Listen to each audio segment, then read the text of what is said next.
भारतीय काव्यशास्त्र में अलंकार एक ऐसा शीर्षक है जिसके अर्थ, परिभाषा, भेद और उदाहरणों को कक्षा 8 से लेकर एमए तक के सिलेबस में रखा गया है और विभिन्न जो प्रतियोगी परीक्षाएं होती हैं, चाहे सीटेट हो, पीजीटी हो, टीजीटी हो, बीपीएससी की परीक्षा हो, यूपीएससी की हो या एमपीपीसीएस का एक होने वाला जो एग्ज़ाम है, सब में अलंकार के संप्रदाय, उसके स्वरूप और उसके भेदों को रखा गया है।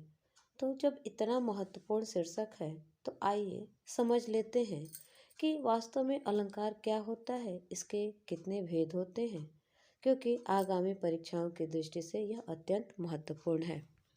अलंकार संप्रदाय के प्रवर्तक माने जाने वाले भामह के अनुसार न कांतामपि निर्भूषं विभाति वनिता मुखम, अर्थात काव्य हो या स्त्री, विभूषणों के आभूषणों के अभाव में उसका मुख कांति नहीं देता, अर्थात उसके सौंदर्य की वृद्धि नहीं होती। आचार्य दंडी के अनुसार काव्य शोभाकरान धर्मान अलंकारान प्रचक्षते, अर्थात काव्य में शोभा बढ़ाने वाले धर्मों को अलंकार कहा जाता है। आचार्य वामन के अनुसार अलंकृति अलंकार, अर्थात जो अलंकृत करे, विभूषित करे, वही अलंकार है। जिस प्रकार आभूषण शरीर की शोभा बढ़ाते हैं, वैसे ही अलंकारों के प्रयोग से काव्य में चमत्कार, सौंदर्य और आकर्षण उत्पन्न होता है। अलंकार की सबसे अच्छी परिभाषा या यूँ कहिए कि सबसे अच्छा प्रयोग बताया रीतिकालीन श्रेष्ठ कवि आचार्य केशवदास ने। उन्होंने लिखा है, यद्यपि सुजाति सुलक्षणी सुवरन सरल सुवृत्त भूषण बिनु न विराजई कविता बनिता मित।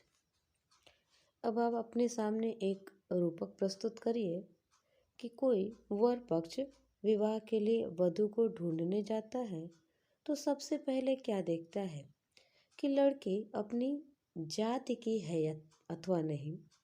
दूसरा गुण देखा जाता है कि उसके लक्षण कैसे हैं। तीसरा, लड़का चाहे जैसा हो, लड़की सुवर्ण अर्थात सुंदर वर्ण अर्थात गोरी है अथवा नहीं।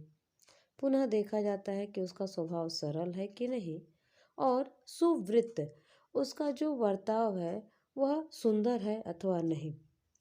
इतने के बाद उस लड़की को आभूषणों से सुसज्जित करके वर पक्ष के सामने प्रस्तुत किया जाता है, अर्थात सारे गुण और लक्षण होने के बाद भी उसके सौंदर्य की वृद्धि के लिए जिस प्रकार आभूषणों से उसे सजाया जाता है, ठीक उसी प्रकार कविता को भी अच्छे अलंकारों से सजाकर उसके वर्ण, उसके स्वभाव और उसकी जाति की शोभा को बढ़ाया जाता है। अर्थात कुल मिलाकर अलंकार वह तत्व है जो किसी भी कविता के सौंदर्य में चार चांद लगा देते हैं। यह तो रही अलंकार की परिभाषा। आइए समझ लेते हैं कि अलंकार संप्रदाय से संबंधित विभिन्न विद्वान कौन कौन से हैं और उनकी प्रमुख रचनाएं जो अलंकार सिद्धांत से संबंधित हैं वे कौन सी हैं। इस अलंकार संप्रदाय में सर्वप्रथम नाम आता है भोज का, जिन्होंने सरस्वती कंठाभरण नामक अलंकार ग्रंथ की रचना की थी। दूसरे हैं रोय्यक, जिनकी रचना है अलंकार सर्वस्व। तीसरे आचार्य हैं हेमचंद, जिनका काव्यानुशासन काफ़ी प्रसिद्ध है। अगले विद्वान हैं जयदेव, जिनकी पुस्तक का नाम चंद्रालोक है। अगले हैं वामन, जिन्होंने काव्यालंकार सूत्रवृत्ति की रचना की थी। दंडी का काव्यादर्श भी अलंकार से संबंधित ग्रंथ है।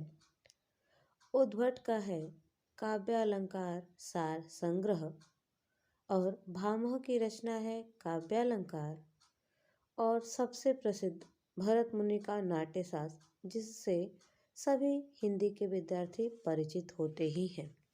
आइए अब जान लेते हैं अलग अलग विद्वानों ने कितने अलंकारों को महत्ता प्रदान की है या उसके महत्व को स्वीकार किया है। आचार्य भरत मुनि के अनुसार अलंकार सिर्फ 4 ही होते हैं: दीपक, उपमा, रूपक तथा यमक अलंकार। अग्नि पुराण में 16 अलंकारों का वर्णन किया गया है। भामह ने 39 अलंकारों को मान्यता दी है। दंडी के अनुसार अलंकारों की संख्या 35 है। वामन ने इस संख्या को 33 तक बनाया। उद्भट इसे पुनः 40 की संख्या में ले जाते हैं। रुद्रत्र के अनुसार अलंकार 52 प्रकार के होते हैं। अप्पय दीक्षित ने तो इसकी संख्या को बढ़ाकर 124 ही कर दिया। पंडित राज जगन्नाथ के अनुसार अलंकारों की संख्या 180 है। आचार्य विश्वनाथ ने 77 अलंकारों को मान्यता दी। रुय्यक के अनुसार अलंकारों की संख्या 83 है। मम्मट के अनुसार 67, देव के अनुसार 80 और आचार्य केशवदास के अनुसार अलंकारों की संख्या 37 है। इनमें सबसे महत्वपूर्ण है भरत मुनि का, भामह का और वामन का। अलंकारों को मुख्य रूप से 3 भागों में बांटा जाता है: शब्दालंकार, अर्थालंकार तथा उभयालंकार। शब्दालंकार में जहाँ अलंकार की रमणीयता शब्द के प्रयोग पर आश्रित होती है, वहाँ शब्दालंकार होता है। इस अलंकार में वर्णों या शब्दों की लयात्मकता, संगीतात्मकता होती है। ये वर्णगत, शब्दगत और वाक्यगत होते हैं। शब्दालंकार के मुख्यतः 3 भेद होते हैं: अनुप्रास, यमक और श्लेष। इनके अतिरिक्त वक्रोक्ति, विप्सा, पुनरुक्त वदाभास, पुनरुक्ति और ध्वनि चित्र या ध्वन्यार्थ व्यंजना भी शब्दालंकार के ही भेदों में आता है। कविता के भावार्थ यानी अर्थ को चमत्कृत करने वाले जो अलंकार होते हैं, उनको अर्थालंकार कहा जाता है। अर्थात जहाँ अलंकार वाक्य के या कविता के अर्थ में निहित हो, उसके अर्थ के सौंदर्य को बढ़ाता हो, वहाँ अर्थालंकार होता है।